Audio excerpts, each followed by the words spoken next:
ज्योतिबा डोंगरावर कुलाचार विधीसाठी नवदाम्पत्यांची मोठी गर्दी. श्री क्षेत्र ज्योतिबा डोंगरावर कुलाचार विधीसाठी नवदाम्पत्यांची मोठी गर्दी होत असून संसार सुखाचा होऊ दे म्हणून नववधूवर जोडीने देवासमोर साकडे घालत असल्याचे चित्र दिसत आहे.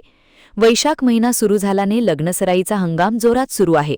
लग्न झाल्यानंतर नवदाम्पत्य वावर, जत्रा, घुगुळ, गोंधळ हे कुलाचार विधी करण्यासाठी ज्योतिबा मंदिरात गर्दी वाढू लागली आहे.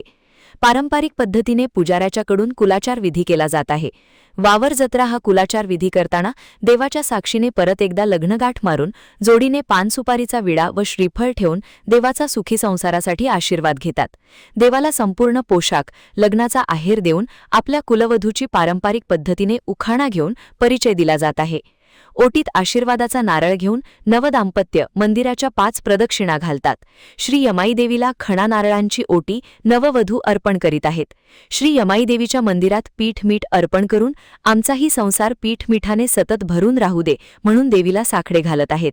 श्री यमाईदेवी मंदिराच्या पाठीमागे खापरांची उतरण लावून संसाराची सुरुवात येथूनच करण्याची प्रथा आहे. लग्नाचा गोंधळ घालण्यासाठीही नवदाम्पत्यांची मोठी धांदल उडाली असून मंदिर परिसरात डवरी गीत, कठाचे सूर ऐकू येत आहेत. घुगुळ हा कुलाचार विधीही ज्योतिबा मंदिरात होत असून नवरदेव आणि नवरदेवांची आई डोक्यावर घुगुळ घेऊन विधी पूर्ण करीत आहेत.